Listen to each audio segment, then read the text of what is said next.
In the bitter cold of Montana Territory, where winter storms can bury a man's dreams as deep as his regrets, Jedediah McCrae has spent 3 years running from ghosts that won't stay buried. The former Confederate scout turned cattle rancher knows these mountains better than any living soul, but he's never prepared for what the storm will bring to his doorstep this December night. When lightning splits the sky and thunder shakes the earth, Jed rides out expecting to find scattered cattle. Instead, he discovers an overturned stagecoach and a woman whose Eastern refinement seems as out of place as snow in July. Miss Eleanor Whitmore, school teacher and bearer of secrets, lies unconscious with a shattered leg and a leather satchel clutched to her chest. But what Jed doesn't know is that this woman carries more than books and bandages. She carries the key to a future he never dared imagine. Will saving her life cost him everything he's built, or will it finally set him free? The wind howled like a wounded animal as Jed McCrae lifted the unconscious woman from the wreckage of the stagecoach. Her body felt fragile in his arms, like a bird with a broken wing, and the way she clutched that leather satchel, even in her senseless state, told him this woman had secrets worth protecting.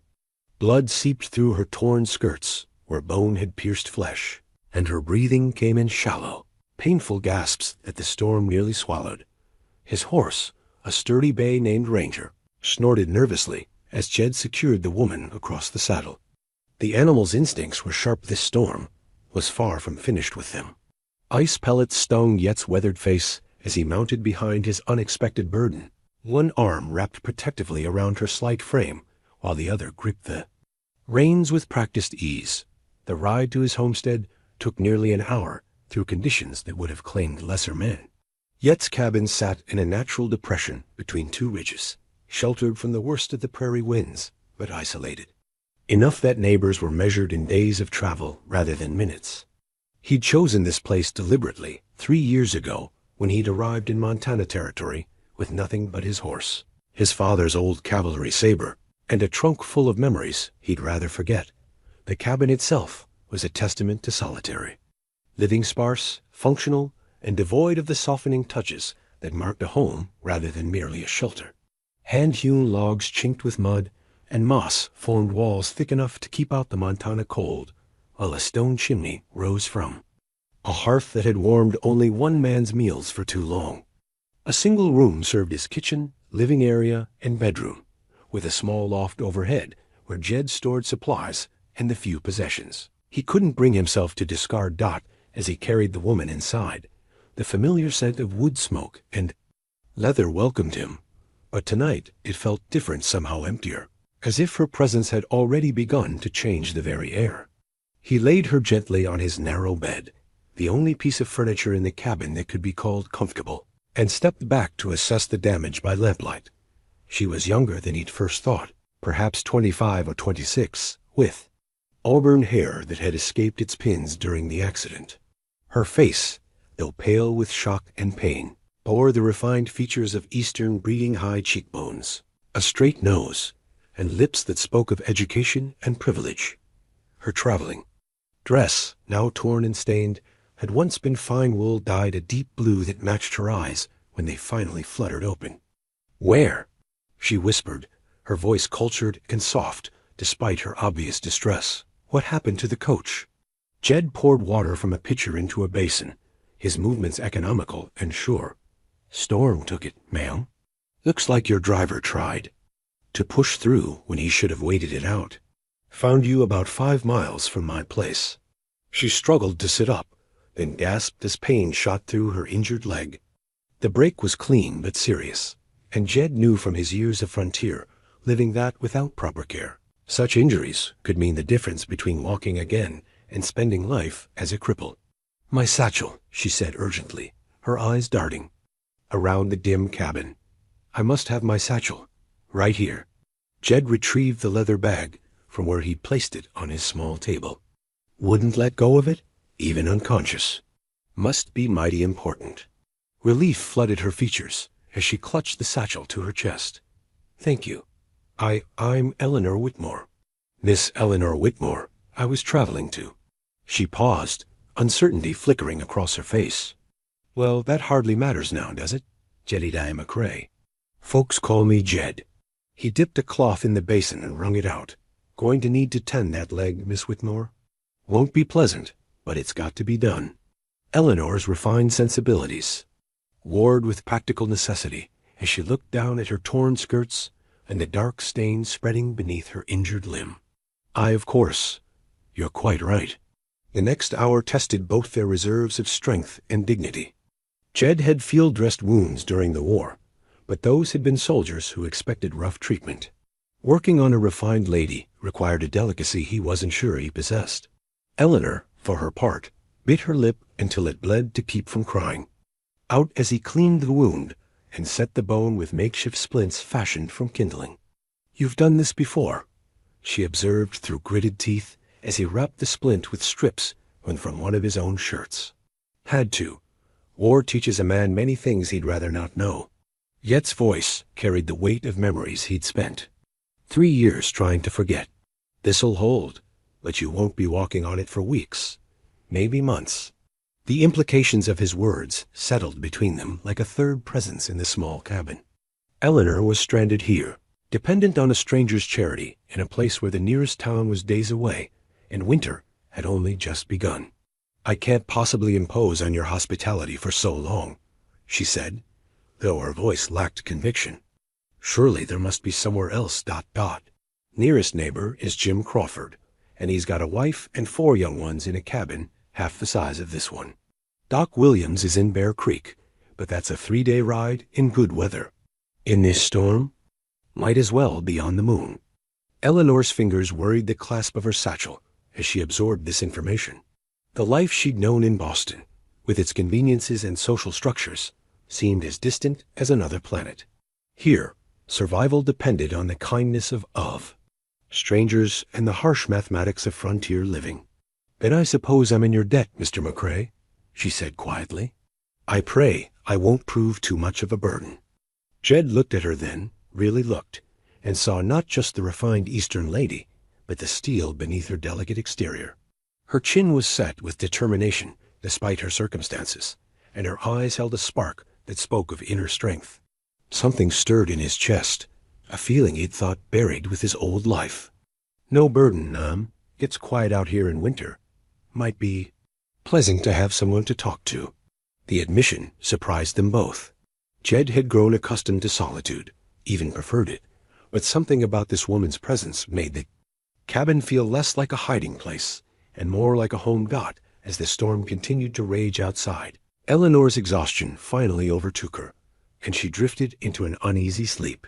Jed settled into his chair by the fire, watching the play of shadows across her face and wondering what twist of fate had brought Eleanor Whitmore into his carefully ordered isolation. He pulled an old trunk from beneath his bed, the wood worn, smoothed by handling, and lifted the lid with reverent care.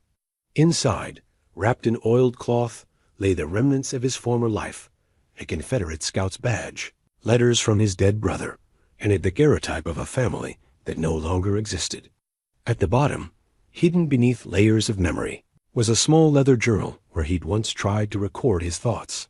The pages were blank now, the words having never come, but as he looked at the sleeping woman who'd stumbled into his world, Jed wondered if perhaps it was time to start writing a new chapter in the story of his life.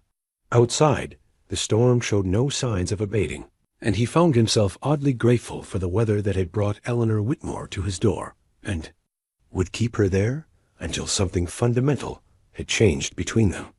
A fire crackled lower, casting dancing shadows on the cabin walls, and Jed settled back in his chair to keep watch through the long winter night. Tomorrow would bring new challenges, new conversations, and perhaps the beginning of something neither of them had dared to hope for in their separate, guarded lives. 3 days after the storm, Eleanor's condition took a turn that chilled Yet's blood more than any Montana winter. He woke to find her burning with fever, her face flushed, and her breathing labored. The wound, which had seemed to be healing, now showed angry red streaks radiating up her leg, a sight that brought back memories of battlefield infections that claimed more soldiers than bullets ever did. Miss Whitmore, he said, gently shaking her shoulder. Eleanor, can you hear me? Her eyes opened, but they were glassy and unfocused. "The children," she murmured, her voice thick with delirium. "I must get to the children. They're waiting for me." Yet's jaw tightened as he pressed the back of his hand to her forehead. The heat radiating from her skin confirmed his worst fears. Without proper medical supplies, infection was a death sentence in this isolated place. He'd seen too many good men die from lesser wounds simply because help was too far away. Rolling up his sleeves, Jed set to work with the grim determination of a man who'd learned to fight death with whatever tools were at hand. He built up the fire until the cabin was stifling, then stripped away the makeshift bandages to examine the wound. The sight made him curse under his breath. The flesh around the break had begun to fester, and he could see the telltale signs of blood poisoning setting in. There was only one chance, and it would require him to do things that might save her. Life or kill her outright. From his limited supplies, he retrieved a bottle of whiskey he'd been saving for the loneliest nights and his sharpest knife. The blade went into the fire until it glowed red hot, and then he turned to the unconscious woman whose life now hung in the balance. "Forgive me for what I'm about to do," he whispered, though he doubted she could hear him through the fever's grip. The next hour was a testament to both his skill and her hidden strength. Even in her delirium, Eleanor fought him as he clinged. The infection from her wound, her refined voice reduced to raw cries that tore at his heart. But she endured, and when it was done, Jed bandaged the wound with clean cloth and settled back to wait. It was during those long hours of watching over her that Eleanor's delirium began to reveal the secrets she guarded so carefully. Her fevered ramblings painted a picture of a life far more complex than her refined exterior suggested.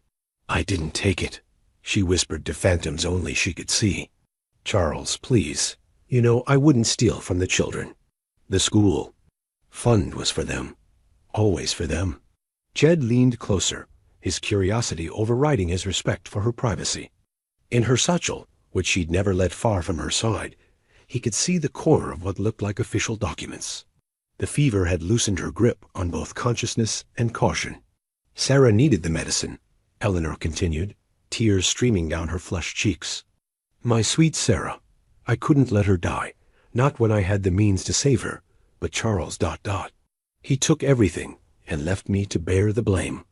The pieces of Eleanor's story began to form a troubling picture in Yet's mind. Someone named Charles had apparently betrayed her trust, and she'd been forced to flee Boston under circumstances that suggested scandal. The refined schoolteacher was running from something more serious than a broken heart. As dawn broke on the fourth day, Eleanor's fever finally broke. She opened her eyes to find Jed sitting beside the bed, his face haggard from sleepless vigil. The infection had passed its crisis, but the woman who looked back at him was different, somehow more fragile, yet also more real than the composed lady who'd first awakened in his cabin. "You saved my life," she said simply, her voice hoarse but clear. "Touch and go for a while there," Jed admitted. "You were talking quite a bit. Fever does that to folks." Eleanor's eyes widened with alarm. "What did I say?" "Enough to know you're running from more than just a bad stagecoach route." Yet's voice was gentle but firm. "Charles, Sarah, something about a school fund. Want to tell me the truth?" For a long moment, Eleanor simply stared at him, weighing her options. Then, with visible effort, she reached for her satchel and withdrew a worn envelope. Inside was a teaching certificate bearing her name, along with several letters written in a child's careful hand.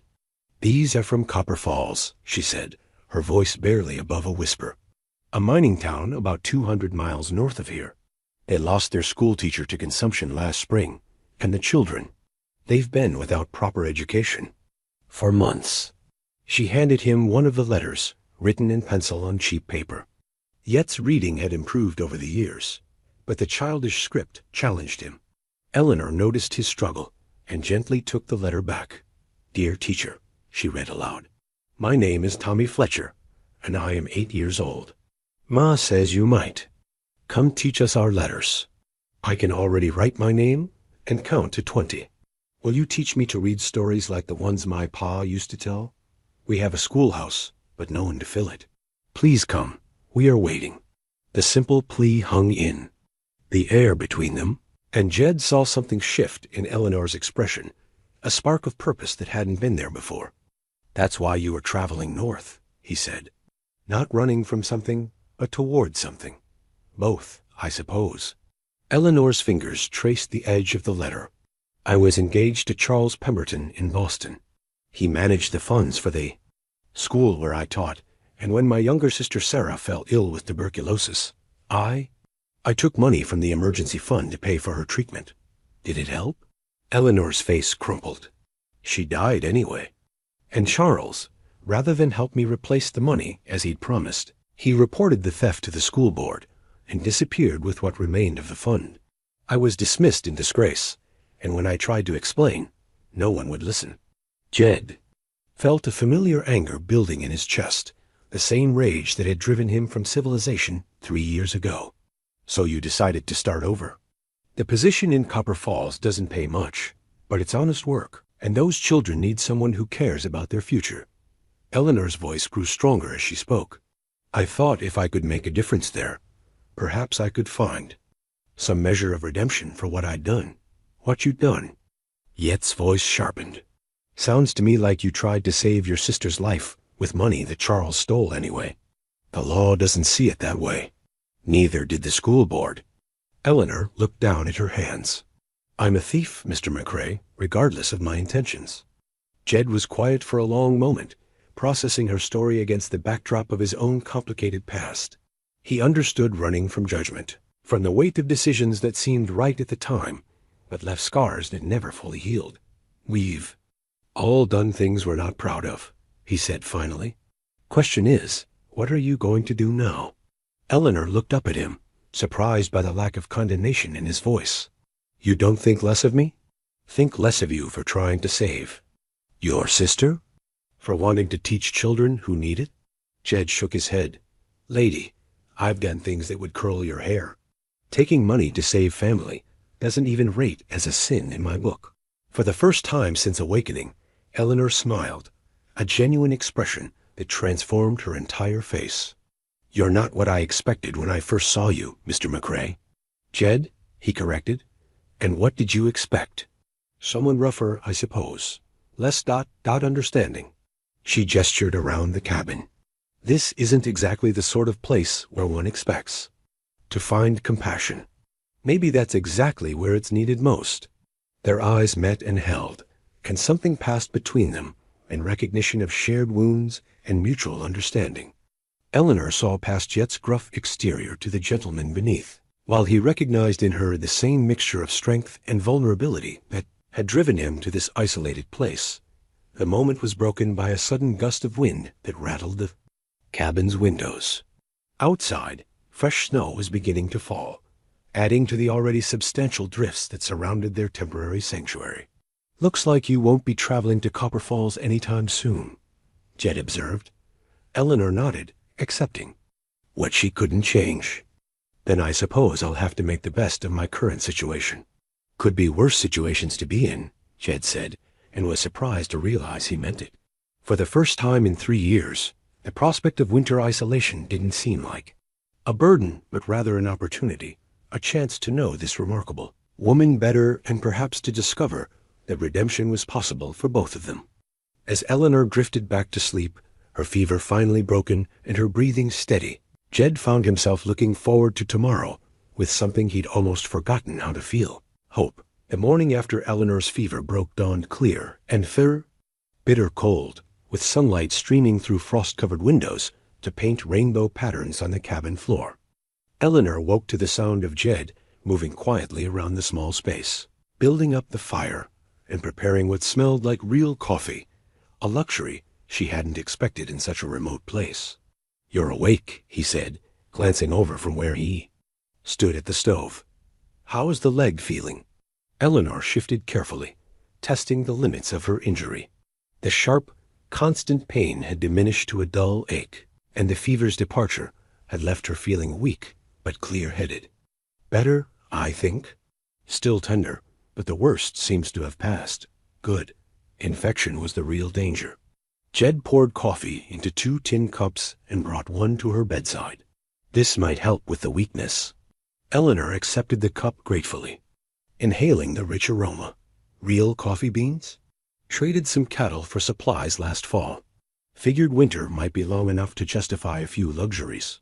He settled into his chair with his own cup, and Eleanor noticed how the morning light softened his weathered features. Been thinking about what you said yesterday. About those children in Copper Falls. What about them? Jed gestured toward her. Satchel, with the children's letters, were still visible. Must be hard, knowing they're waiting while you're stuck here. Eleanor's fingers tightened around her cup. I've failed so many people already. What's a few more? That's not the woman I've been nursing back to health talking, Jed said firmly. Woman I know wouldn't give up on children who need her, not without a fight. His confidence in her was surprising and somehow comforting. In Boston, she'd been surrounded by people quick to judge and slow to forgive. Here, this rough man seemed to see something in her that she thought lost forever. Even if I could get to Copper Falls, what then? Eleanor asked. I have no references, no credentials beyond that teaching certificate. For all they know, I could be exactly what the Boston School Board claimed the thief. Could be. But you're not. Jed leaned forward, his eyes serious. Question is, how do we prove it? The casual use of we wasn't lost on Eleanor. This man, who barely knew her, was already thinking of her problems as shared challenges. We? You're stuck here until that leg heals and the weather breaks. Gives us time to plan. Jed pulled a worn Bible from a shelf near the fireplace. Besides, I was hoping you might help me with something. Eleanor recognized the careful hesitation in his voice. What is it? Those letters from the children, I could make out some of it. But ... double quotes. He trailed off, embarrassment coloring his features. Truth is, my reading's not what it should be. War interrupted my schooling, and afterward, well, seemed like there were more pressing concerns than books. The admission clearly cost him, and Eleanor felt a surge of affection for this proud man's willingness to be vulnerable. You'd like me to help you improve your reading? Seemed like a fair trade. You teach me. I'll teach you things you'll need to know if you're going to survive out here long enough to reach those children. Eleanor smiled, the first genuine expression of happiness she'd felt in months. I'd be honored to help, Jed. Over. The following days, a routine developed that brought unexpected comfort to both of them. Mornings began with Eleanor's reading lessons, using whatever books she'd packed in her satchel. Her traveling library was small, but carefully chosen a volume of Shakespeare's sonnets, a collection of American poetry, and her mother's Bible with its pressed wildflowers marking favorite passages. Jed proved to be a quick study, his natural intelligence hampered only by lack of practice. He approached reading with the same methodical determination he brought to everything else, working through difficult passages with patience that surprised Eleanor. Within a week, he was reading simple sentences with confidence, and by the second week, he was tackling more complex material. The quality of mercy is not strained. He read slowly from The Merchant of Venice, his finger following each word. It droppeth as the gentle rain from heaven upon the place beneath. Beautiful, isn't it? Eleanor said, watching his face as understanding dawned. Shakespeare understood that forgiveness benefits both the giver and the receiver. Jed looked up from the book. Seems like mercy's in short supply these days. Perhaps that's why it's so valuable when we find it. Their afternoon lessons took a different form. Jed taught Eleanor practical skills she'd never needed in Boston, but that could mean the difference between life and death on the frontier. He showed her how to bank a fire so it burned through the night, how to read weather signs and the behavior of animals, and how to prepare simple but nourishing meals from basic supplies. Frontier cooking's more about not starving than fine dining, he explained as he guided her through making cornbread. But there's satisfaction in creating something good from simple ingredients. Eleanor found herself enjoying these practical lessons more than she'd expected. There was something deeply satisfying about kneading bread dough or tending a pot of stew that connected her to generations of women who'd made homes in harsh places through skill and determination. Evenings were reserved for conversation, and it was during these quiet hours that Eleanor began to understand the complexity of the man who'd saved her life. Jed spoke little of his past at first, but gradually pieces of his story emerged. Had a younger brother named Samuel. he told her one night as they sat by the fire, "looked up to me something fierce. When I joined the Confederate Scouts, he wanted to come along, but he was only 16. I told him to wait, that the war would be over before he was old enough to fight." What happened to him? Sherman's march through Georgia. Sam was home when the Union forces came through our county. Tried to protect our mother and sister when soldiers came looking for supplies. Yet's voice grew quiet. Found him 3 days later. Bullet in the back. Eleanor reached out instinctively, covering his weathered hand with hers. "I'm so sorry. Been carrying that guilt for years. If I'd stayed home instead of playing soldier, maybe I could have protected them. Maybe Sam would still be alive. Or maybe you'd both be dead," Eleanor said gently. "We can't know what might have been, Jed. We can only live with the choices we made and try to do better." He looked at her then, his eyes reflecting the firelight. "Is that what you're doing? Trying to do better? Every day. Teaching those children in Copper Falls. It won't bring Sarah back or undo what I did in Boston, but maybe it can mean something.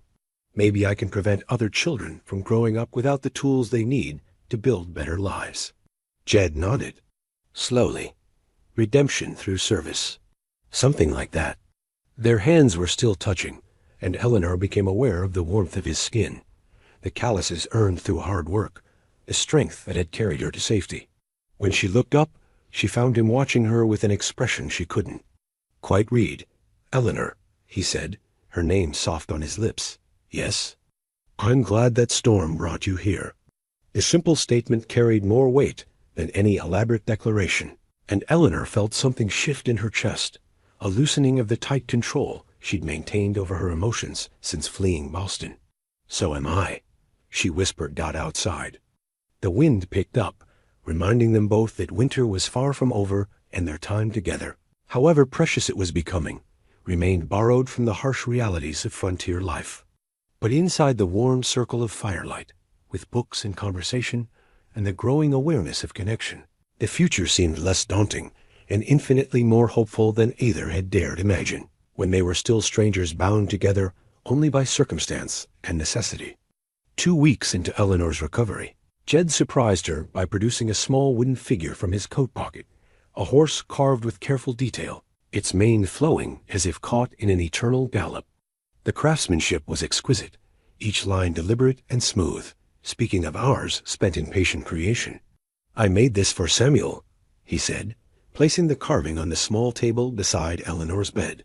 "Was going to give it to him for his 17th birthday, but—" He shrugged, the gesture carrying years of unfinished conversations and unmade gestures. Eleanor picked up the horse, marveling at its weight and the way it seemed to capture motion in stillness. "It's beautiful, Jed. You have real talent. Something to do with my hands during the long evenings. Helps quiet the mind when thoughts get too loud." He watched her examine the carving. "Sam always loved horses. Used to say he'd have the finest. Stable in Georgia once the war was over." "Tell me about him," Eleanor said, sensing that Jed needed to talk about his brother as much as she needed to hear about the boy who'd shaped so much of the man sitting before her. Jed settled into his chair, his eyes taking on a distant quality. "Sam was everything I wasn't quick to laugh, slow to anger, saw the best in everyone he met. Had a way with animals that bordered on magical. Birds would eat from his hand, and horses that wouldn't let anyone else near them would follow him. Around like puppies. He sounds wonderful. He was. Smart too, though he never got the chance to prove it proper. When I left for the war, he begged me to teach him to read better. Said he wanted to be ready when I came home, wanted to impress me with all he'd learned." Yet's voice grew thick. "I told him we'd have plenty of time for that after the fighting." Was done. Eleanor understood the weight of that unfulfilled promise. The children in Copper Falls, some of their letters mentioned that they're teaching themselves from whatever books they can find. One boy said he's been practicing his letters by copying words from his father's Bible, like Sam would have done. Jed looked at the wooden horse in Eleanor's hands. "Been thinking about those letters, Eleanor. About what it means to have children. Growing up without proper schooling." She waited, sensing he was working toward something important. Maybe there's a way to help them even before spring comes, he said finally. I've been trading with folks throughout this territory for 3 years. Know most of the settlements between here and Copper Falls. Could be we could send word ahead, let them know help is coming. How? Jed smiled, the expression transforming. His weathered features. Jim Crawford makes regular runs to trading posts, even in winter. If we wrote a letter to those children, he could start it on its way, might reach them before the worst of the winter sets in. Eleanor felt a surge of excitement mixed with trepidation. What would we say? We could tell them about you, about your plans to come teach when the weather breaks. Maybe send some lessons they could work on in the meantime. Jed gestured toward her books. You've been teaching me. Could do the same for them, even at a distance. The idea was ambitious and kind, and it spoke to Eleanor's deepest desires to be useful, to matter in the lives of children who needed her. You'd help me write to them? Be honored to. Besides, he added with a grin, good practice for my letter-writing skills. They spent the next morning crafting a letter that balanced hope with honesty. Eleanor dictated while Jed wrote, his handwriting, improving with each line as he applied the lessons she'd been teaching him. Dear students of Copper Falls, the letter began. My name is Miss Eleanor Whitmore, and I am the teacher who hopes to join you when spring arrives. I am currently recovering from an injury that has delayed my journey, but I want you to know that I think of you often, and I am eager to begin our work together. I have heard that you are teaching yourselves while you wait, and I am proud of your dedication. Learning is one of the most important things you can do, not just for yourselves, but for your families and your community. Every word you read, every problem you solve, every question you ask makes you stronger and more prepared for the challenges ahead. The letter went on to include simple lessons they could practice spelling exercises, basic arithmetic problems, and suggestions for organizing their own informal study groups. Eleanor included a list of books they might find in traveling merchants' wagons, along with questions they could discuss to deepen their understanding. But it was the closing that revealed how much this correspondence meant to both teacher and scribe. Please know that while winter keeps us apart, you are not forgotten. A good man named Jed McCrae is helping me write this letter, and he wants you to know that there are adults who believe in your potential and are working to ensure you have every opportunity to grow and learn. Spring will come, and with it, I will arrive ready to help you build the brightest possible future. Your devoted teacher, Miss Eleanor Whitmore. When the letter was finished, Eleanor watched Jed read it through one more time, his lips moving slightly as he worked through the more complex words. Think it'll help? He asked. I think it will give them hope. And sometimes that's the most important lesson of all. That afternoon, Jim Crawford arrived for his monthly visit, his wagon loaded with supplies, and his weathered face red from the cold. Crawford was a man in his 50s, with the practical wisdom of someone who'd spent decades making a living in harsh country. He listened to their request with interest and readily agreed to start the letter on its journey. Know some of those families up Copper Falls way, he said, accepting the carefully wrapped letter. Been hard on them, losing their teacher.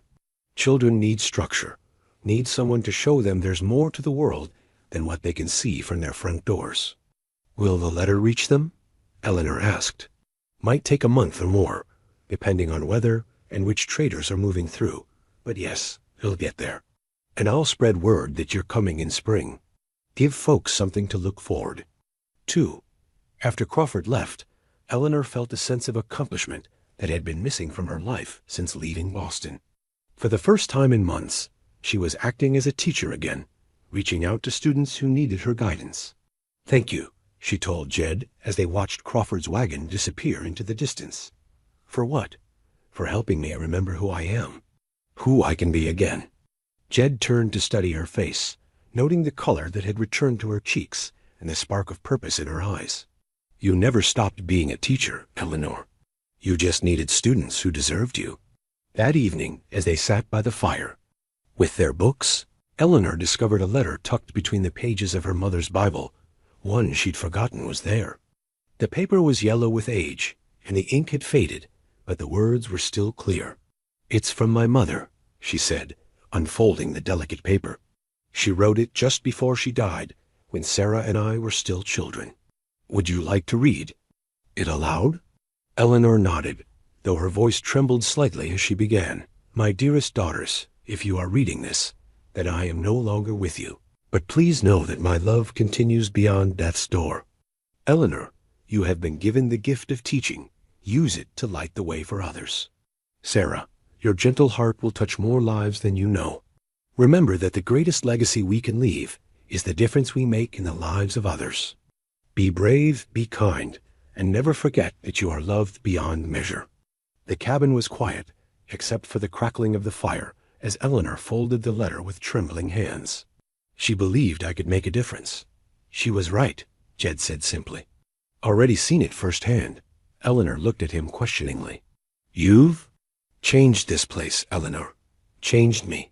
Made me remember that there's more to living than just surviving from one day to the next. Their eyes met across the small space, and Eleanor felt the truth of his words settle deep in her heart. She had changed, not just from the injury and recovery, but from being seen and valued by someone who asked for nothing more than her authentic self. Outside, snow began to fall again, soft and steady, adding another layer to their isolation. But inside, surrounded by books and conversation and the growing warmth of connection, Eleanor no longer felt trapped by winter. Instead, she felt as if she were incubating something precious, not just her own healing, but the possibility of a future that included both her calling to teach and the unexpected gift of understanding that had grown between her and the man who'd saved her life in more ways than one. By the end of February, Eleanor's leg had healed enough for her to move around the cabin with the aid of a walking stick Jed had carved for her. The simple act of standing on her own 2 feet again filled her with a sense of independence she hadn't realized she'd missed so desperately. More importantly, it allowed her to begin participating in the daily routines that kept their small world functioning. She took over the cooking, transforming yet simple fare into meals that filled the cabin with aromatic warmth.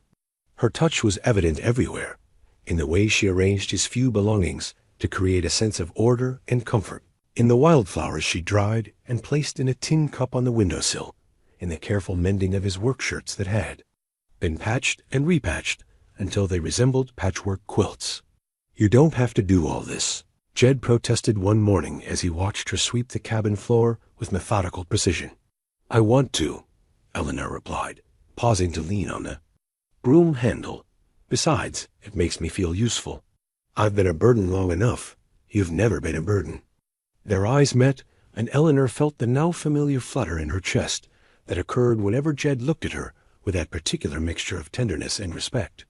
Over the weeks of recovery, their relationship had deepened beyond the simple care of patient and healer into something neither was quite ready to name. It was while organizing yet sparse belongings that Eleanor discovered the trunk beneath his bed. She'd been looking for extra blankets when her hand encountered the wooden hedge, and curiosity overcame discretion as she pulled it into the light. Oh, she breathed, her hand flying to her throat as she saw what lay within. The trunk contained the carefully preserved remnants of a life Jed had never spoken about, letters tied with faded ribbon, a daguerreotype of a family posed formally before a white-columned house, and nestled at the bottom, a silver locket that seemed oddly familiar. Eleanor's fingers trembled as she lifted the locket, and when it fell open, she gasped. Inside was a miniature portrait of a young woman with dark hair and serious eyes. Her sister Sarah, though painted years before consumption, had hollowed her cheeks and dimmed her bright spirit. That's not yours to go through. Eleanor spun around to find Jed standing in the doorway, his face a mask of carefully controlled emotion. Snow clung to his shoulders and hat, evidence of his morning chores, but his attention was fixed entirely on the locket in her hands. Jed, I'm sorry. I was looking for blankets, and I found... She stopped, staring at the portrait again. This is my sister. This is Sarah. I know who it is. The quiet words hit Eleanor like a physical blow. You knew? You knew who I was before. You ever found me in that storm? Jed removed his hat and coat with deliberate movements, buying himself time before answering. Not exactly. I knew Sarah Whitmore. Met her in Richmond during the war. Eleanor sank onto the edge of the bed, still clutching the locket. You knew Sarah? She was working in a military hospital, caring for wounded soldiers. I was there for 3 weeks after taking shrapnel in my shoulder. Jed sat down in his chair, his eyes distant with memory. She was the kindest person I'd ever met. Used to read to the men who couldn't read themselves. Wrote letters home for those whose hands wouldn't work anymore. She never mentioned meeting. A Confederate scout named Jedediah McCrae, probably because I told her my name was James Crawford. Was using false papers then safer that way for someone working behind enemy lines? Eleanor studied the man she'd come to care for so deeply, trying to reconcile this revelation with everything she thought she knew about him. You loved her. It wasn't a question, and Jed didn't try to deny it. I thought I did. She was everything. Good in the world at a time when I was seeing nothing but darkness. But she was in love with someone else, a doctor named Charles Pemberton, who worked at the same hospital. The name hit Eleanor like ice water. Charles? Charles Pemberton? Saw them together before I was discharged. She looked at him the way I wished she'd look at me. Yet's voice was matter of fact, but Eleanor could hear the old pain beneath it. Never forgot her, though. When I heard about the yellow fever epidemic that swept through Richmond after the war, I tried to find out what happened to her. Eleanor's mind reeled as pieces of a puzzle she'd never known existed began falling into place. Charles told me he met Sarah when she was already ill, that he tried to save her, but couldn't afford the treatments she needed. Maybe that's true. Maybe he did try to help her. Yet's eyes found Eleanor's. But I kept track of him after the war, curious about the man who'd won her heart. Charles Pemberton was never a doctor, Eleanor. He was a hospital administrator who started calling himself doctor after the war ended. The locket fell from Eleanor's nerveless fingers as the full implications of what Jed was telling her sank in. He lied to me. About everything. About being a doctor, yes. About trying to save Sarah. I don't know. But when I heard a schoolteacher named Eleanor Whitmore had fled Boston after embezzling money to pay for her sister's medical bills, and that the man who'd accused her was named Charles Pemberton, Jed leaned forward, his voice gentle. I've been looking for you for months, Eleanor. Looking for me? Why? Because I knew Sarah's sister would never steal from children unless she was desperate. Because I figured Charles was up to his old tricks, taking advantage of good people for his own gain. Yet's weathered hands clasped together. And because I owed Sarah a debt I could never repay. Eleanor felt the world shifting around her, all her assumptions about coincidence and fate crumbling. You're saying you came to Montana Territory looking for me? Bought this land because I heard rumors that Charles might be operating in mining territories out west, convincing people to invest in fake medical ventures. Figured if you were running from him, you might head somewhere he was known to operate. And the storm? Finding me in that stagecoach? Pure chance. I was out looking for cattle when I heard the crash. Jed stood and moved to the window, his back to Eleanor. But I'd be lying if I said I wasn't grateful for it. Eleanor rose unsteadily, her healing leg protesting the sudden movement. All this time you've been taking care of me because you felt you owed my dead sister? At first, maybe. Jed turned to face her, and the expression in his eyes made her breath catch. But not anymore, Eleanor. Not for a long time now. Then why? He crossed the small space between them in 2 steps, his hands coming up to frame her face with infinite gentleness. Because somewhere between nursing you through that fever and watching you fight to get well, between teaching you to cook frontier food and learning to read from your books, I stopped seeing Sarah's sister and started seeing the woman who's made this cabin feel like home for the first time in my life. Eleanor searched his face, seeing truth and vulnerability and something deeper that made her heart race. Jed ... I know it's complicated. I know you came here to start over, to make amends for what you think you did wrong. But I need you to know that what I feel for you has nothing to do with the past and everything to do with the woman you are right now. The space between them seemed to crackle with unspoken possibilities. Eleanor thought of the months she'd spent, running from her past, convinced she was unworthy of forgiveness or love. Here was a man who'd known her story from the beginning, who'd seen her at her weakest and most vulnerable, and who'd chosen to care for her anyway. "What are you saying?" she whispered.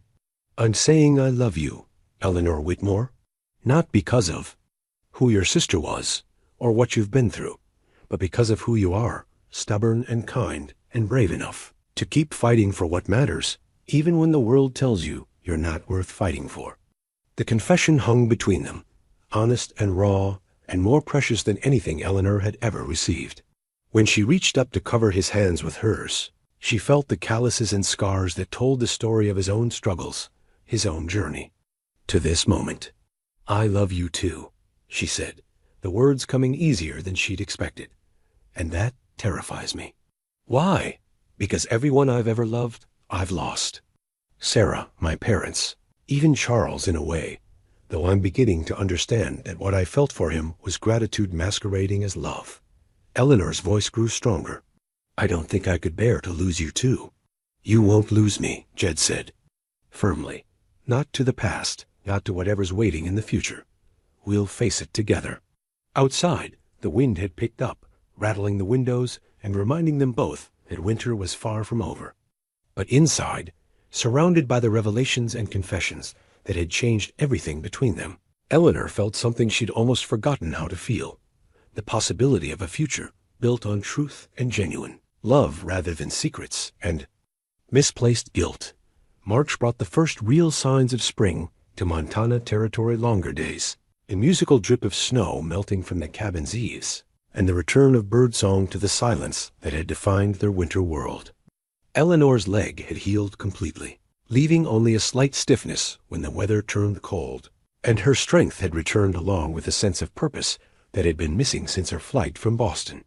The morning Jed discovered the surveyor's map changed everything.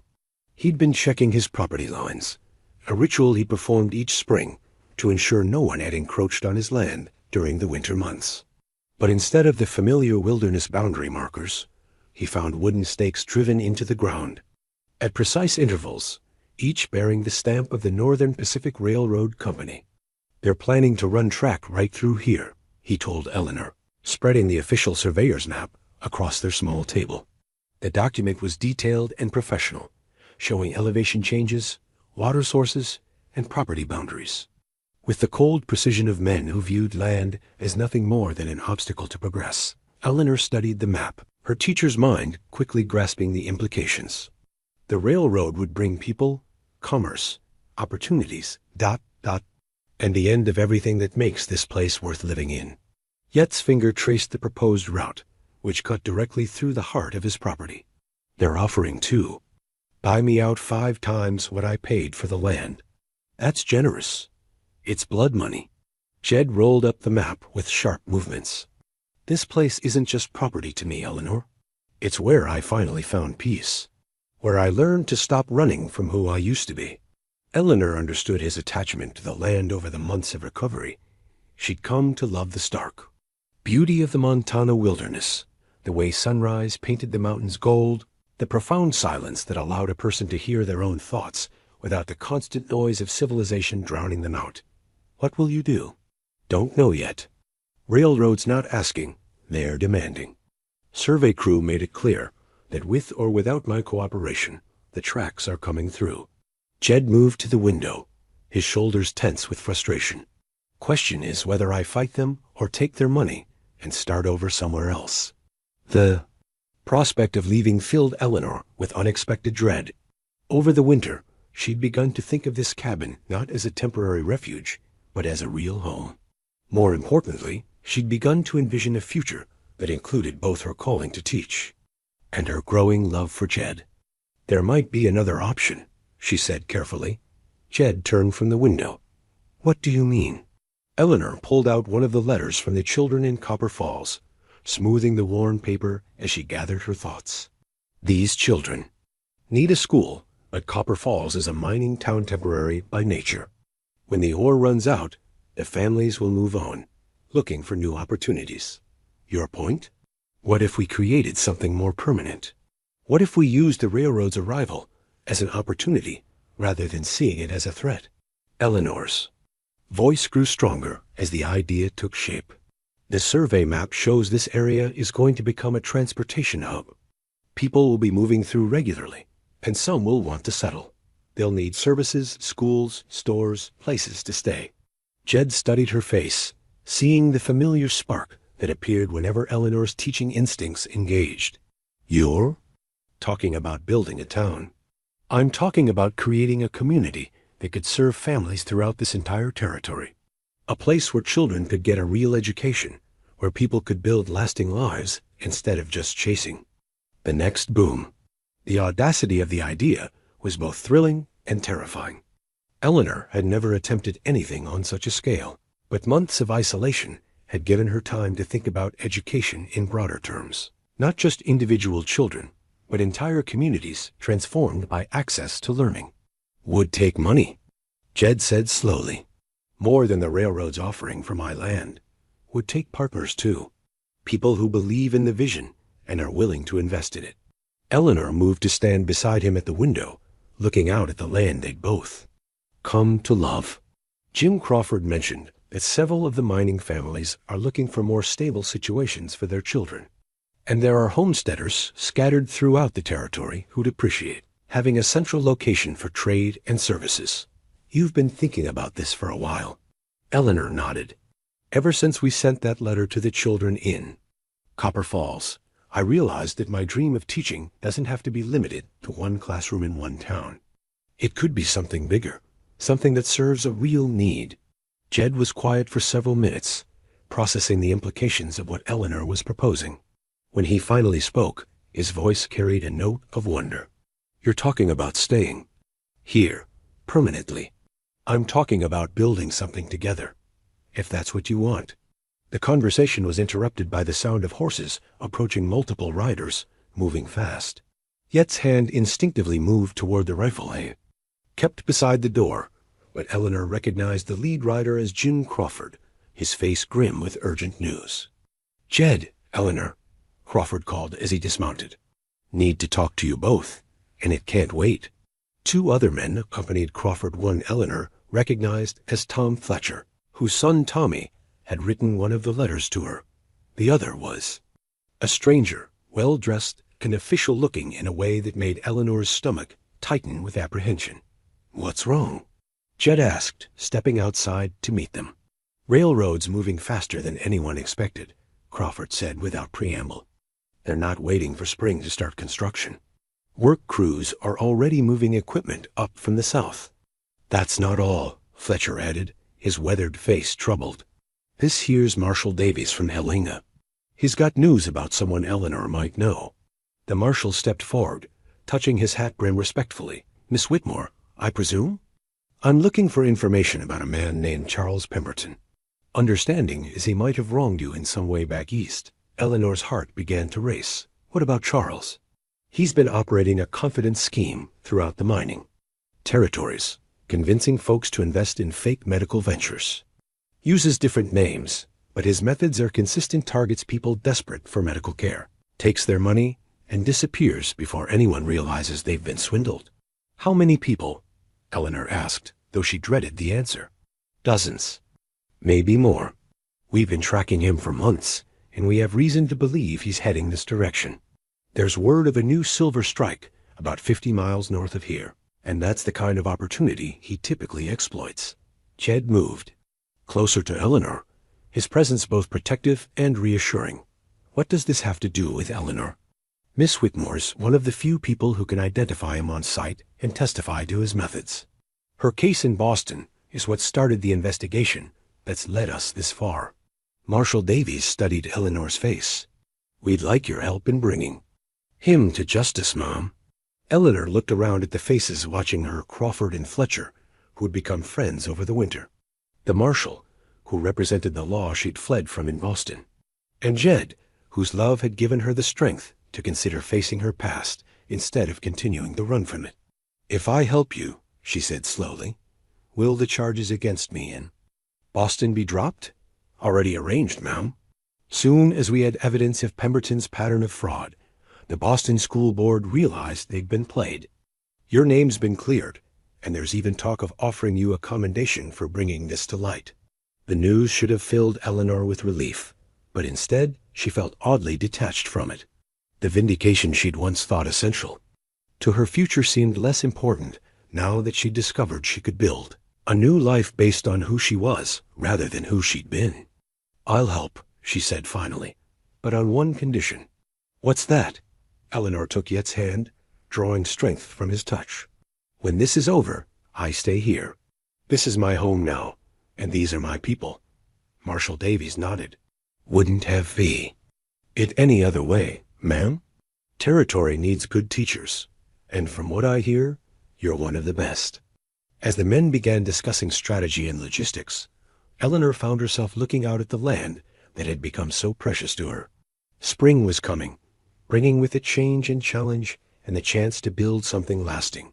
The railroad might transform the landscape, but it didn't have to destroy what mattered most.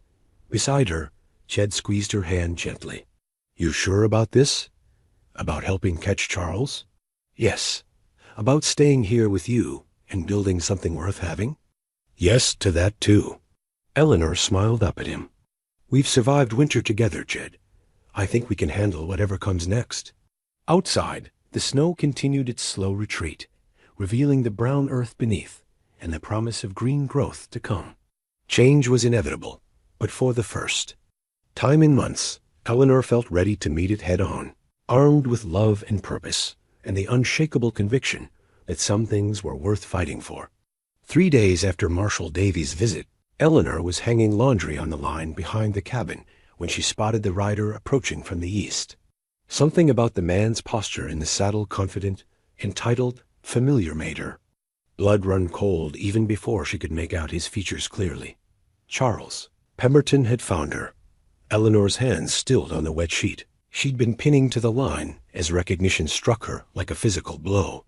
He looked older, more weathered than when she'd known him in Boston, but there was no mistaking the aristocratic bearing, the carefully groomed beard, or the expensive clothes that marked him as someone who preyed on others' desperation for his own comfort. Fighting every instinct that screamed at her to run, Eleanor forced herself to continue hanging laundry as if she hadn't seen him. Her mind raced through possibilities. Jed was checking the boundary markers on the far side of the property and wouldn't return for hours. The rifle was inside the cabin, but Charles was already too close for her to reach it safely. Well, Charles called out as he dismounted, his cultured voice carrying the same charm that had once fooled her into believing he loved her. "Eleanor Whitmore, as I live and breathe, you've led me quite a chase, my dear." Eleanor turned slowly, her hands clenched at her sides to stop their trembling. "Charles, I can't say I'm surprised to see you. Wherever there are desperate people with money, you're never far behind. Still the same righteous schoolteacher, I see. Though I must say, this rustic setting suits you better than I expected." Charles gestured at the humble cabin and the vast wilderness beyond. "Rather a step down from Boston society, but then again, thieves can't be choosers." "I'm not the thief here, Charles, and we both know it." Charles laughed, the sound cold and calculating. "Oh, my dear Eleanor, that's where you're wonderfully wrong. You see, I've made quite a comfortable living over the past year by being exactly the sort of thief you could never be, the intelligent kind." From his coat, Charles produced a weathered wanted poster bearing Eleanor's name and description. The reward offered was substantial enough to explain his presence in this remote place. $500 for the woman who embezzled funds from the Boston Children's Education Fund, he read aloud. "Imagine my delight when I discovered that not only are you still wanted for theft, but there's actual money to be made from your capture." Eleanor's heart sank as she realized the trap she'd walked into. Marshal Davies said the charges were dropped. Perhaps they were, in Boston. But you see, I've been very busy creating new charges in new places.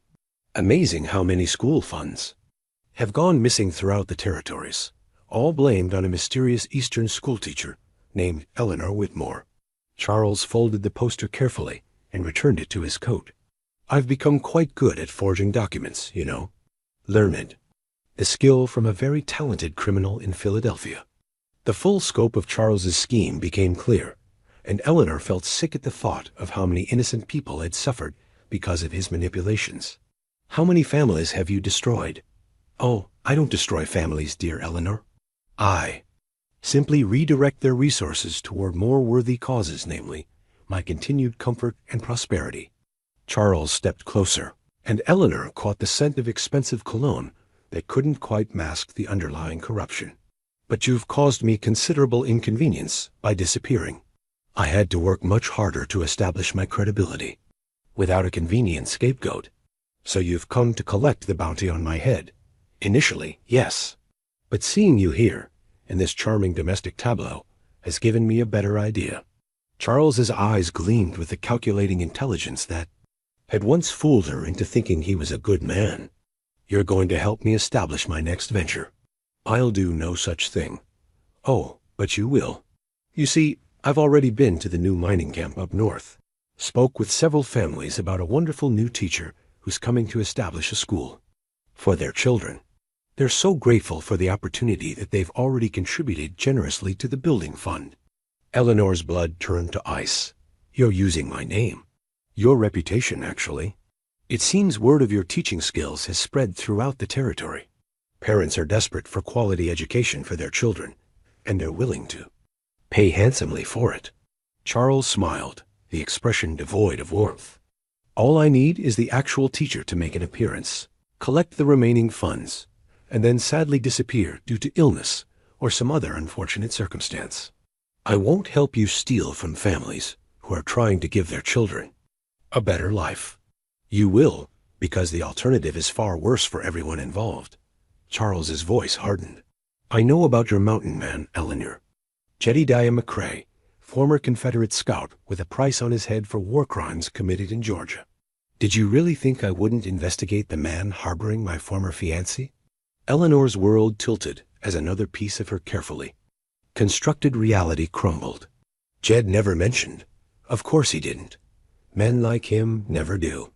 But the Union Army has long memories, and they're very interested in finding the scout who led the raid that destroyed the Federal Supply Depot at Millerville. 17 soldiers died in that raid, Eleanor. 17 young men with families who've been seeking justice for years.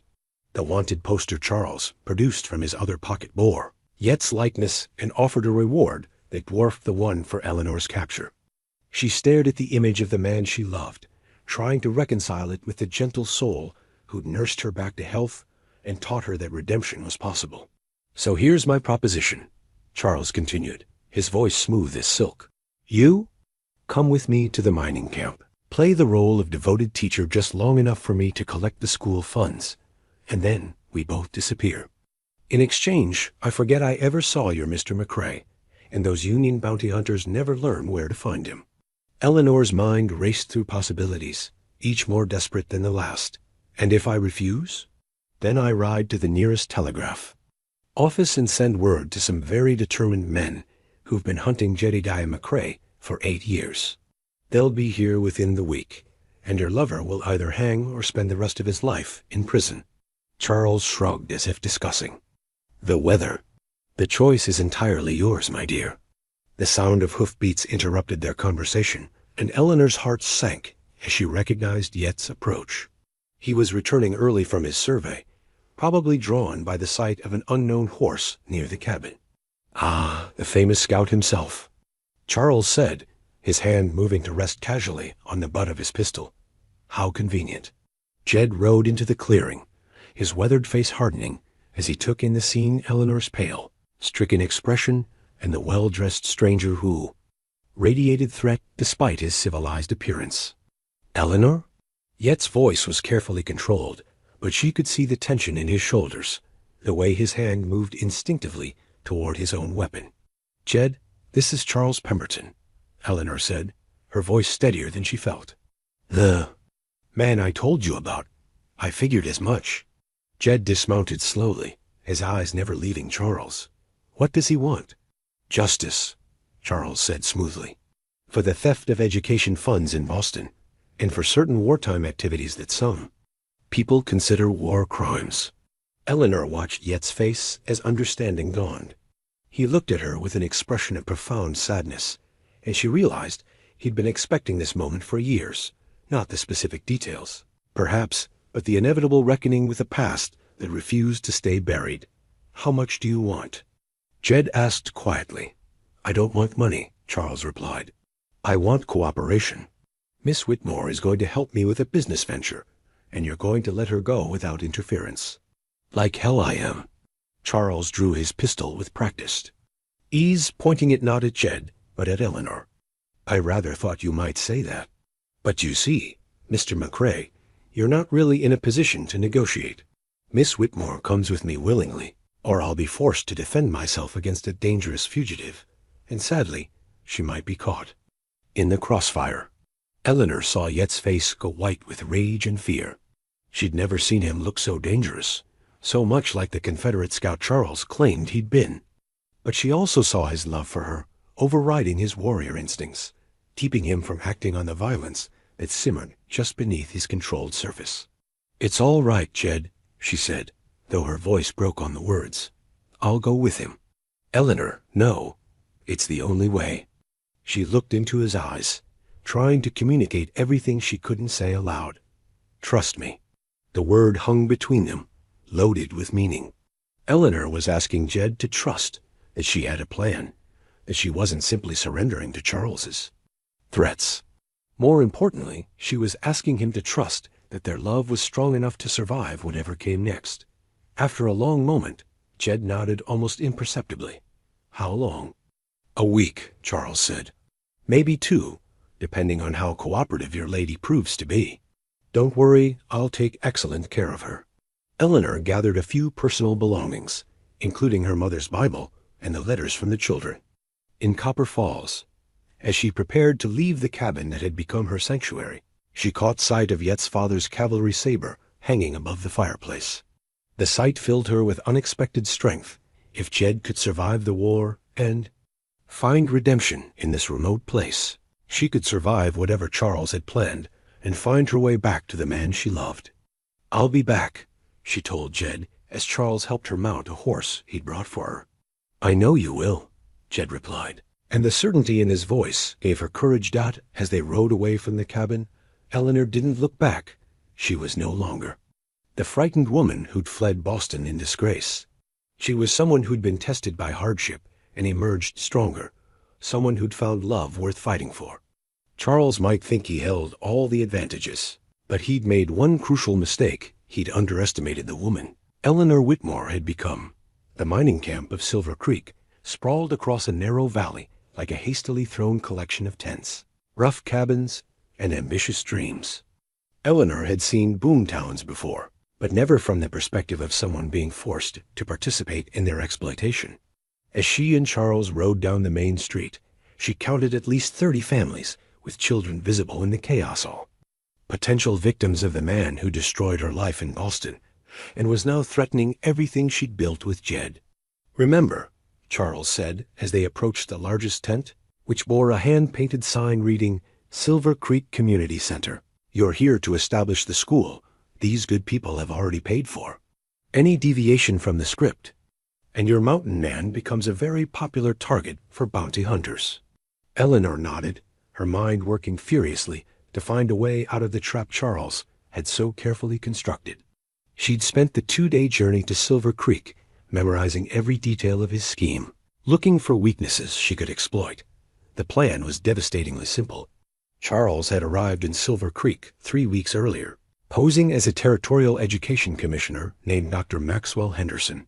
He'd convinced the miners and their families that the territorial government was establishing a network of schools throughout Montana, and that Miss Eleanor Whitmore, a highly qualified teacher from Boston, would be arriving to set up their local school. The families, desperate to provide education for their children in a place where the nearest proper school was hundreds of miles away, had eagerly contributed to a building fund. Charles had collected nearly $2,000, a fortune by frontier standards, with promises that construction would begin as soon as the teacher arrived to approve the site and plans.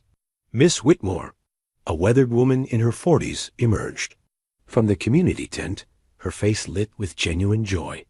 Oh, we've been waiting so anxiously for your arrival. I'm Martha Carson, and I speak for all the families when I say how grateful we are that you've come. Eleanor forced a smile, hating herself for the deception she was about to perpetrate. "Mrs. Carson, the pleasure is mine. Dr. Henderson has told me wonderful things about your community's commitment to education." Over the next hour, Eleanor met dozens of families who'd pooled their resources to give their children opportunities they'd never had themselves. There was Tom Bradley, a former logger whose 8-year-old daughter could already read better than he could. Sarah Mitchell, a widow with 3 sons who worked the claims alongside her, dreaming of a future where her boys could use their minds instead of just their backs. Jim and Mary Rodriguez, who traveled from California with their twin girls, believing that education was the only real treasure worth mining. Each family's story made Eleanor's heart ache. These weren't wealthy people being bilked of their luxuries. They were working families who'd sacrificed comfort and security to invest in their children's futures. The $2,000 Charles planned to steal represented months of backbreaking labor, dangerous work in unstable mines, and the kind of hope that kept people going in impossible circumstances. "The children are so excited," Mrs. Carson continued as she led Eleanor through the camp. "We've already selected a site for the schoolhouse, that level area near the creek where the ground is stable. And several of the men have volunteered their carpentry skills for the construction." Eleanor studied the proposed site and realized it was perfect level ground with good drainage, close enough to the main camp for safety, but far enough away to minimize distractions. These people had thought of everything, planned carefully, made sacrifices to create something lasting for their children. "It's wonderful," Eleanor said, meaning every word. "But I wonder, has Dr. Henderson mentioned when construction will begin?" Mrs. Carson's face clouded slightly. "He said we needed to wait for your approval of the final plans. But now that you're here, double quotes," she looked hopefully at Eleanor. "Surely we can begin soon? The children have been out of school for so long." That evening, Charles held court in the community tent, playing the role of benevolent territorial official with practiced ease. Eleanor watched him charm the miners and their wives with stories of educational progress throughout Montana, promises of additional funding from the territorial government, and assurances that Silver Creek would become a model community. "Miss Whitmore will need a few days to finalize the curriculum and review our construction plans," Charles announced to the assembled families. "But I'm confident that within the week, we'll be ready to begin building the finest school in the territory." After the meeting, Charles escorted Eleanor to a small cabin he'd arranged for her use comfortable by frontier standards. But she noticed he kept the key and positioned himself between her and the door. "Quite the performance," he said once they were alone, "though I detected a certain reluctance in your enthusiasm. I hate what you're doing to these people." "I'm giving them hope, Eleanor. That's more than most of them had before I arrived." Charles poured himself a drink from a bottle he'd brought from his saddlebags. "The fact that their hope is misplaced is hardly my fault. You're stealing their children's future. I'm redistributing resources from people who can't afford them to someone who can appreciate them, namely, myself." Charles settled into the cabin's only chair, his posture relaxed, but his eyes watchful. "Besides, these children will receive an education of sorts. They'll learn that the world is cruel, that promises are often broken, and that trust is a luxury they can't afford. Valuable lessons, really." Eleanor turned away from him, unable to bear the casual cruelty in his voice. Through the cabin's single window, she could see families gathered around their evening fires, children playing games in the dying light, while their parents planned for a future that Charles intended to steal. "There's still time to change course," she said without looking at him. "These people haven't been hurt yet. You could return their money, leave the territory, find some other way to make a living." "And give up the most profitable scheme I've ever devised? I think not." Charles's voice hardened. "Besides, I have plans for that money. There's a very lucrative opportunity in California that requires significant capital investment." "What opportunity?" "Another mining boom. Another group of desperate families willing to pay for their children's education. The beauty of this scheme is that it's infinitely repeatable. There's always another boom town full of people who want to believe in something better." Eleanor closed her eyes, feeling the weight of all the families Charles had already victimized and all those he planned to destroy in the future. But beneath her despair, Anger was building, not the helpless rage she'd felt in Boston, but something colder and more purposeful. You made one mistake, Charles. Did I? How so? Eleanor turned to face him, and something in her expression made him straighten in his chair. You brought me here, thinking you could use my reputation to legitimize your ring. Theft. But you forgot that I actually am the teacher these people are expecting. What's your point? My point is that I'm going to give them exactly what they paid for, a real school with a real teacher and a real future for their children. Eleanor's voice grew stronger with each word.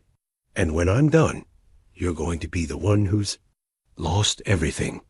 Charles laughed, but Eleanor detected a note of uncertainty beneath his amusement. How exactly do you plan to accomplish that?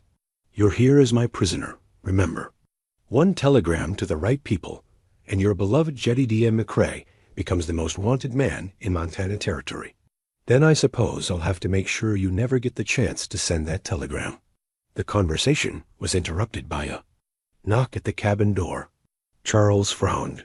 Checking his pocket watch, it was well past the time when most frontier families would be settling in for the night. Dr. Henderson? Came a voice from outside. Sorry to bother you, but we've got a problem. Charles opened the door to reveal Jim Rodriguez, his face grim in the lamplight. What kind of problem? Riders coming up the valley. Look like they might be federal marshals, and they're asking questions about a confidence man operating in the mining camps. Eleanor felt her pulse quicken. Could it be Marshal Davies and his men, finally catching up to Charles's trail? How long? Before they reach camp? Charles asked, his composure slipping slightly. Maybe an hour, depending on how well they know the trail. Rodriguez glanced at Eleanor. They specifically asked about a man calling himself Dr. Maxwell Henderson, traveling with a woman teacher. Charles's hand moved to his gun. I see. Well, thank you for the warning, Mr. Rodriguez. Miss Whitmore and I will need to depart immediately. Urgent territorial business, you understand. Of course, Dr. Henderson. But what about the school? The children are so excited. Miss Whitmore will return within the month to begin classes, Charles lied smoothly. This is merely a temporary delay. After Rodriguez left, Charles began, packing his belongings with efficient haste. Time to go, my dear. Our welcome here is apparently worn thin. Where? North, toward the Canadian border. I have associates there who can help us disappear until this federal investigation runs out of steam. Charles holstered his gun and shouldered his travel pack. Don't even think about trying to escape, Eleanor. We'll be traveling fast and hard, and I won't hesitate to leave you behind if you slow us down. As they prepared to leave Silver Creek under cover of darkness, Eleanor thought about the children who would wake up tomorrow to discover their dreams of education had vanished in the thin night. She thought about the families who trusted a stranger with their hopes and their hard-earned money. Most of all, she thought about Jed, probably riding hard through the wilderness to find her, unaware that Charles was leading her away from any chance of rescue. But as they mounted their horses and prepared to flee, Eleanor realized something Charles hadn't counted on. She was no longer the helpless woman he'd manipulated in Boston. She'd survived a winter in Montana Territory, learned to fight for what mattered, and discovered reserves of strength she'd never known she possessed. The game was far from over, and Eleanor Whitmore was ready to play her hand. The sound of telegraph keys clicking in the darkness reached Eleanor's ears as she and Charles approached the tiny outpost of Dead Man's Gulch. The settlement consisted of little more than a trading post, a telegraph office, and a way station for travelers heading north toward the Canadian border. Exactly the kind of place where a man like Charles could disappear into the wilderness beyond the reach of American law. Perfect timing, Charles murmured as they dismounted outside the telegraph office. The night operator will send my messages without asking awkward questions about their content. Eleanor's heart sank as she realized Charles's plan. Once he sent word to the federal marshals about Yet's location, her leverage would disappear completely. She'd become nothing more than a witness to be eliminated once Charles no longer needed her cooperation. You stay right here, Charles said, tying her horse's reins to his own. And remember one word of warning to anyone, and your beloved scout becomes a hunted man. Through the telegraph office window, Eleanor could see Charles speaking with the operator, his gestures animated as he explained the urgent need to send multiple messages immediately. She watched in growing desperation as the operator began transmitting the first telegram, each click of the key sealing Yet's fate. But then she heard something that changed everything, the distant thunder of hoofbeats approaching fast from the south. Multiple riders, moving with purpose through the night, and as they drew closer, Eleanor recognized the lead horse and rider. Jed had found them. He wasn't alone. Marshal Davies rode beside him, along with Jim Crawford, and what looked like half a dozen other men Eleanor didn't recognize. They approached the outpost with the careful precision of men accustomed to dangerous work, spreading out to surround the small cluster of buildings. Eleanor's mind raced. Charles still had his gun, and he was desperate enough to use it. If Jed and the marshal attempted a direct confrontation, people would die, possibly including the innocent telegraph operator who'd simply been doing his job. Making a split-second decision, Eleanor grabbed a rock from the ground and hurled it through the telegraph office window. The crash of breaking glass shattered the night's quiet, and Charles spun around, his face twisted with rage. "You stupid woman! Do you have any idea what you've done?" "I've stopped you from destroying any more lives," Eleanor said, backing away as Charles emerged from the building with his gun drawn. "Actually, you've just ensured that more people will die than necessary." Charles's voice was cold with fury. "Your interference means I'll have to kill the telegraph operator as well. Can't have him telling the authorities what messages I was trying to send. Let him go, Charles. Your fight is with me. My fight is with anyone who stands between me and my freedom." Charles raised his gun, but before he could fire, Yet's voice cut through the darkness. "Pemberton, federal marshals, you're surrounded." Charles whirled toward the sound, his gun swinging wildly as he tried to locate the source of the voice. In the moonlight, Eleanor could see the shadowy figures of the marshal's men positioned around the outpost, their rifles trained on the desperate man who terrorized so many families. "I have hostages," Charles shouted. "The woman and the telegraph operator. Anyone tries to take me, and they die." "Let them go," Marshal Davies called back. "You're only making this harder on yourself." "Harder?" Charles laughed, the sound bitter and unhinged. "You have no idea how hard it's already been.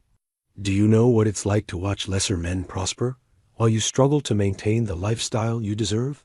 Eleanor realized that Charles was unraveling, his carefully constructed facade of civilization cracking under pressure. This was the man who destroyed her life in Boston, but seeing him now desperate, cornered, and ranting about his imagined grievances, she felt something unexpected. Pity. "Charles," she said gently, "it doesn't have to end this way. You could surrender, testify against the people who taught you to forge documents, help the authorities recover money for the families you've cheated. Surrender?" Charles turned his gun back toward her, his eyes wild. "So I can spend the rest of my life in prison while you play house with your Confederate war criminal?" "I think not. Yet's not a war criminal. He's a good man who made hard choices in an impossible situation. Good men don't lead raids that kill 17 federal soldiers." Eleanor felt as if she'd been slapped. She'd known about Yet's past, but had never heard the specific details. 17 men dead, that was more than a skirmish, more than the kind of minor action that might be forgiven with time. But then she remembered the man who'd nursed her through fever, who'd taught her that redemption was possible, who'd shown her what real love looked like. Whatever Jed had done during the war, it didn't change who he'd become or what they'd built together. "Good men learn from their mistakes and try to do better," she said firmly. "Something you've never understood." Charles's face contorted with rage. "Enough. I'm done listening to your self-righteous." His words were cut off by the sharp crack of a rifle shot. Charles spun around, clutching his gun arm, his weapon flying into the darkness. From the shadows stepped Jed, holding a smoking rifle and moving with the deadly precision of the scout Charles had accused him of being. "That was your warning shot," Jed said, his voice carrying the calm authority of someone accustomed to violence. "Next one goes center mass." Charles fell to his knees, cradling his wounded arm. "You can't. I'm unarmed now." So were those families you robbed, Marshal Davies said, emerging from cover with his men. Charles Pemberton, you're under arrest for fraud, embezzlement, and conspiracy to commit theft across territorial boundaries. As the marshal's men secured Charles and tended to his wound, Eleanor found herself suddenly shaking with reaction. Everything that had happened over the past few days crashed over her at once. The fear, the anger, the desperate uncertainty about whether she'd ever see Jed again. Eleanor. Jed was beside her, his arms encircling her with gentle strength. It's over. You're safe. How did you find me? Wasn't hard to track, Jim Crawford said, approaching with a grin. Charles isn't much of a frontiersman. Left a trail a child could follow. Besides, Marshal Davies added, we've been closing in on his operation for weeks. When word reached us that he'd taken a hostage and fled Silver Creek, it just became a matter of cutting off his escape routes. Eleanor looked at the marshal in surprise. You knew he was in Silver Creek? We've been tracking his movements since he left the last mining camp he robbed. You buying us time by going with him, actually. Helped kept him from disappearing completely while we organized a proper pursuit. What about the families in Silver Creek? Their money? Already recovered, Davies said with satisfaction. Charles was too arrogant to hide it well. Every dollar will be returned to the families he cheated. Eleanor felt a wave of relief so strong. It nearly brought her to her knees. The children would get their school after all, and their parents' faith in education would be rewarded rather than exploited. There's something else, Jed said quietly. Davies brought news about those federal warrants Charles mentioned. Eleanor tensed, fearing the worst, but the marshal's expression was reassuring. Turns out the Union Army's been reviewing wartime cases, especially those involving irregular units, like Confederate scouts, Davies explained. New evidence has come to light about the raid at Millerville, seems. The federal supply depot was being used to store weapons intended for attacks on civilian targets. The raid your husband led actually prevented a massacre. My husband? Eleanor looked at Jed in confusion. Yet's weathered face flushed slightly. Figured it was time to make things official. Been carrying this around for weeks, waiting for the right moment. He reached into his pocket and withdrew a simple gold band. Eleanor Whitmore, will you marry me? Standing in the dusty street of a frontier outpost, surrounded by lawmen and the aftermath of violence, Eleanor looked at the man who'd saved her life in more ways than she could count. The proposal wasn't romantic by conventional standards, but it was perfectly honest, a genuine offer of partnership from someone who'd seen her at her worst and chosen to love her anyway. Yes, she said, her voice strong and clear. Yes, I'll marry you. As Jed slipped the ring onto her finger, Eleanor felt the last of her fears about the past dissolving. Charles was in custody. The families in Silver Creek would get their school. And the man she loved was no longer a hunted fugitive. The future stretched ahead of them, full of possibility and promise. 3 weeks later, Eleanor stood in the meadow behind their cabin, watching as Jed and Jim Crawford installed the bronze school bell that had arrived on the morning supply wagon. The bell had been a wedding gift from the families of Silver Creek, a symbol of their gratitude and their faith in the future Eleanor and Jed were building together. Little to the left, Eleanor called out, her hands shielding her eyes from the spring sun. Perfect. Now tie it off. The sound of the bell's first ring echoed across the valley, clear and sweet, calling to the children who would soon fill the one-room schoolhouse that had risen from the meadow like a dream made manifest.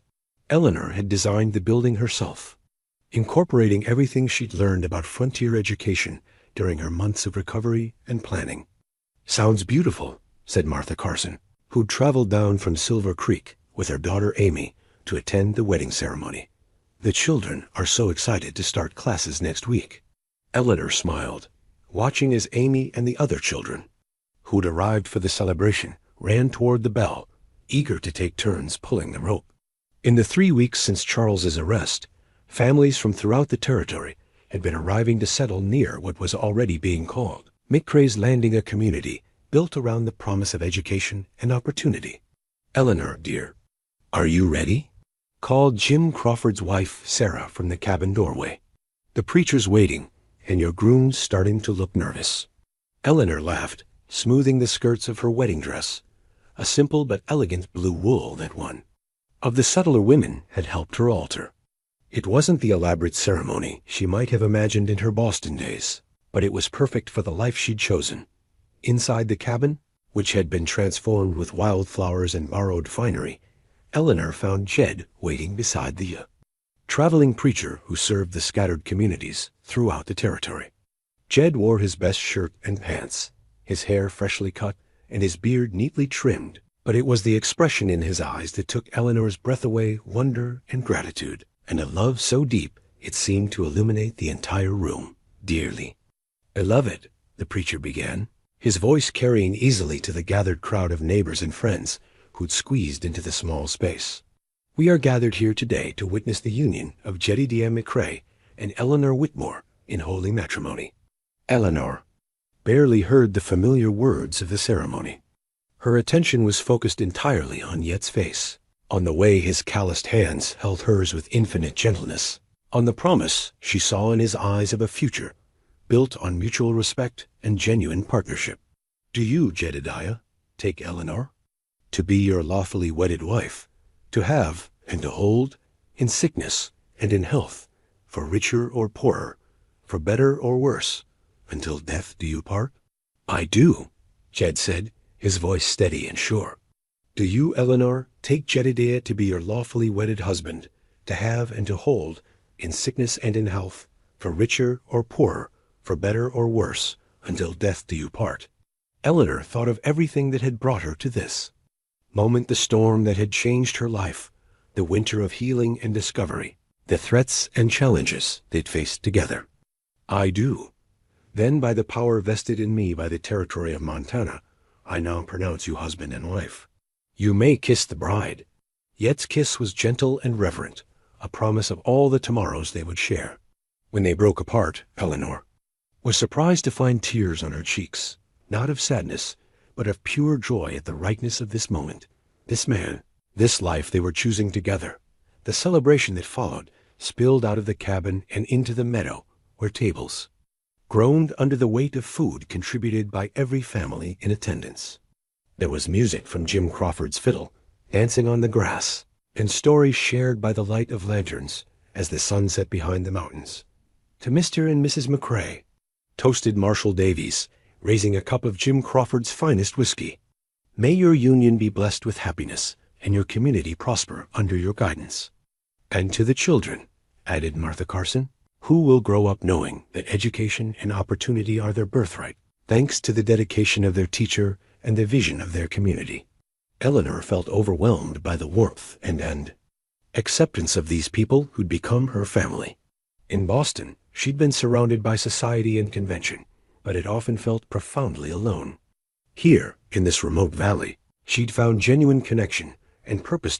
As the evening wore on, and the guests gradually departed for their own homes, Eleanor and Jed found themselves alone in the meadow, the school bell silhouetted against the star-filled sky.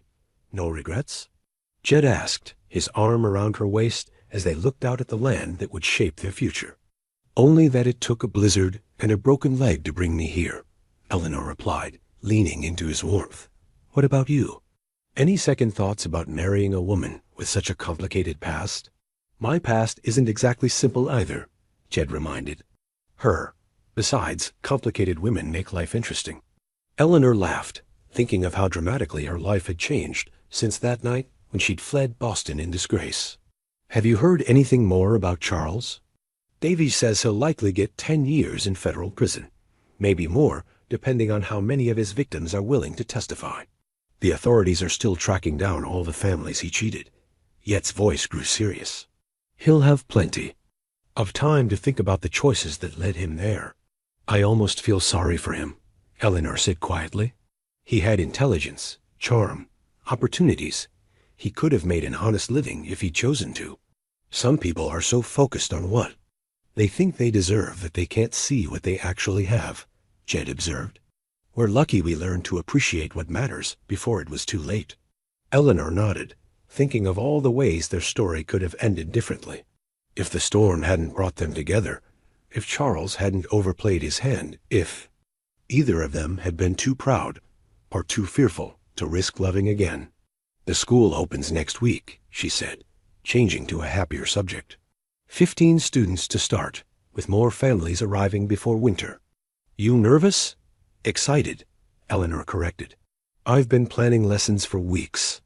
These children are so eager to learn, so grateful for the opportunity. It's going to be wonderful." "And when winter comes again?" Eleanor smiled, remembering their first winter together, the isolation that had forced them to truly know each other, the conversations by firelight that had built the foundation of their love. "When winter comes, we'll have each other and a warm house and good books to read. What more could we possibly need?" Jed turned to face her, his hands framing her face with the same tenderness he'd shown that first night, when fever had broken her defenses and allowed her to be vulnerable with another person for the first time in years. "Nothing," he said simply. "We have everything we need." As they walked back toward the cabin that was now truly their home, Eleanor caught sight of the wedding ring on her finger, simple gold that caught the moonlight and seemed to glow with its own inner warmth. Tomorrow would bring new challenges, new students to teach, new dreams to build. But tonight, she was exactly where she belonged, with the man who'd taught her that love wasn't about perfection, but about choosing to see the best in each other.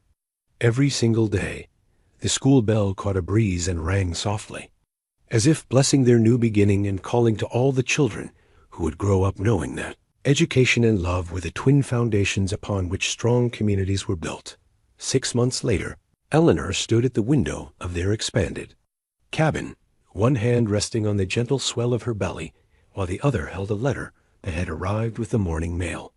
Outside, the first snow of winter was beginning to fall, but instead of the isolation and hardship she'd once associated with Montana winters, Eleanor saw only beauty and promise. The letter was from Tommy Fletcher in Copper Falls, now 12 years old and attending the regional school that had been established with funding recovered from Charles's various schemes. His childish handwriting had evolved into confident script, and his words painted a picture of a boy whose horizons had expanded far beyond the narrow confines of a mining camp. "Dear Mrs. McCrae," the letter read, "I hope this finds you and Mr. McCrae in good health. I wanted you to know that I finished reading all the books you recommended, and Miss Peterson, our new teacher, says I'm ready for advanced mathematics. She also says that if I keep working hard, I might be able to attend the Territorial College when I turn 16. I think about that first letter you sent us often, when you promised that learning would make us stronger and more prepared for challenges. You are right. But I also think about something else you wrote, that there are adults who believe in our potential. Knowing that helped me believe in myself, even when the work was hard. I hope the school at McCrae's Landing is everything you dreamed it would be. Ma says you're going to have a baby soon. I hope you teach your child the same lessons you taught us, that education is the key to building a better future, and that believing in people helps them become their best selves." Eleanor wiped away a tear as she finished reading, overwhelmed by the knowledge that their work was already bearing fruit in the lives of children throughout the territory. Through the window, she could see her own students arriving for their morning lessons, bundled against the cold but eager to learn. The McCrae's Landing School had grown beyond even her most optimistic projections. What had started with 15 students now served nearly 40 children from families scattered across a 100-square-mile area. Some boarded with local families during the week, while others made daily journeys of several miles, their parents convinced that education was worth any sacrifice. "Morning, Mrs. McCrae," called Annie Crawford, Jim and Sarah's youngest daughter, as she bounded through the snow toward the schoolhouse. At 9 years old, Annie was already reading at a level that would have impressed Eastern educators, and her enthusiasm for learning was infectious among the other students. Eleanor smiled and waved, then turned as she heard Yet's footsteps on the cabin floor behind her. "Another letter from one of your former students?" he asked, wrapping his arms around her from behind and resting his hands on her growing belly. "Tommy Fletcher. He's doing wonderfully advanced mathematics, plans for college. His teacher thinks he has real potential." Eleanor leaned back against Yet's chest, drawing comfort from his steady warmth. It's amazing to think that a simple letter could make such a difference in a child's life. Not the letter, Jed corrected gently. The person who wrote it. The person who cared enough to reach out to children she'd never met and promise them a future worth working toward. Through the window, they watched as more students arrived, their voices carrying across the snow-covered meadow as they called greetings to one another. The scene was so different from that first winter when the cabin had sheltered only 2 wounded souls learning to trust again. Now it anchored a thriving community built on the simple premise that every child deserved an education and every family deserved hope. Do you ever think about how different things might have been? Eleanor asked. If that storm hadn't brought me to your door, if Charles hadn't forced us to confront our pasts, if we'd made different choices along the way. Sometimes, Jed admitted. But then I remember something my father used to say, that life isn't about the storms we can't avoid, but about how we choose to rebuild afterward. Eleanor nodded, thinking of all the rebuilding they'd done together. Not just the physical structures, the expanded cabin, the schoolhouse, the growing community of McCrae's Landing, but the emotional architecture of their shared life. They'd taken their individual experiences of loss and guilt and transformed them into something stronger and more beautiful than either could have created alone. The school bell began to ring, its bronze voice calling the children to their morning lessons. Eleanor gathered her teaching materials while Jed banked the fire and prepared for his own day of work managing the growing trade. Relationships that were making McCrae's Landing a regional hub for commerce, as well as education. Mrs. McCrae? Called a small voice from the schoolhouse doorway. Eleanor looked up to see Maria Santos, a 6-year-old whose family had arrived just a month ago from Texas. Will you tell us more about the letters today? The ones from the children who learned to read before they had a proper school? Of course, Maria. Those stories are important. They remind us that learning can happen anywhere, as long as someone cares enough to teach and someone else is willing to learn. As Eleanor made her way through the snow toward the schoolhouse, she felt the baby kick gently against her ribs, as if responding to the sound of children's voices and the promise of new stories.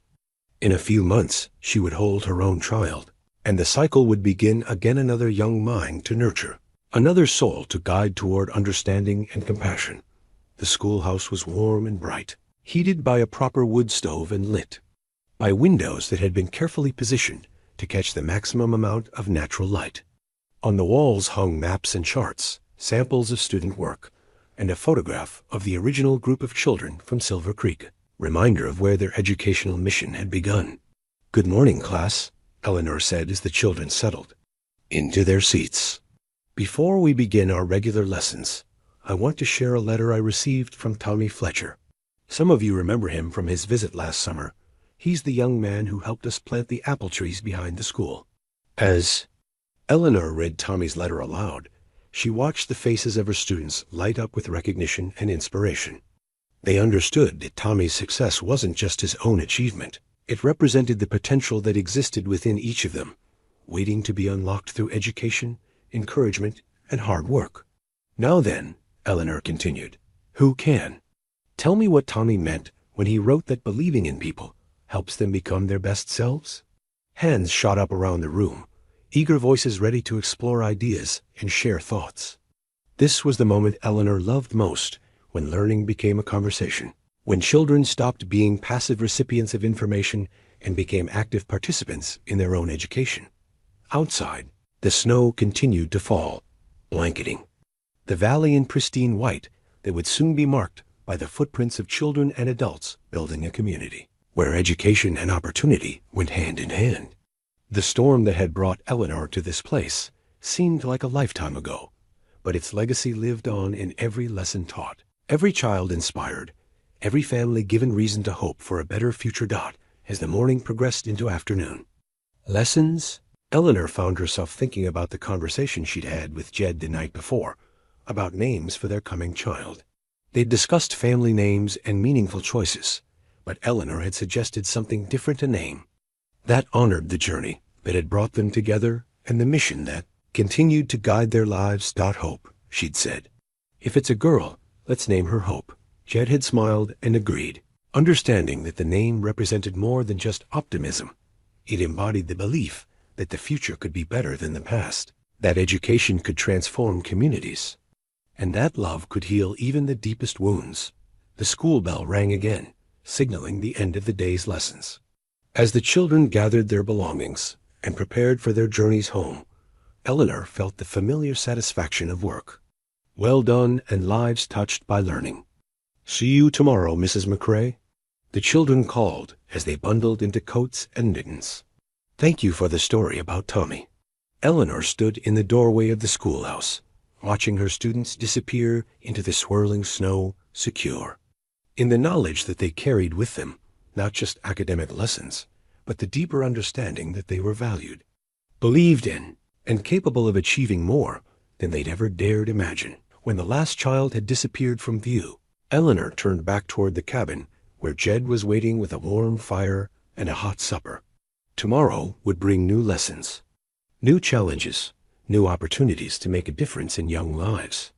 But tonight, she would rest in the warmth of home and love, grateful for the storm that had brought her to this place, and the man who had taught her that redemption was not only possible, but worth fighting for. The snow fell harder now, and Eleanor thought of another winter night months ago when she'd been a stranger in this place, broken and afraid, and certain that her best days were behind her. How wrong she'd been.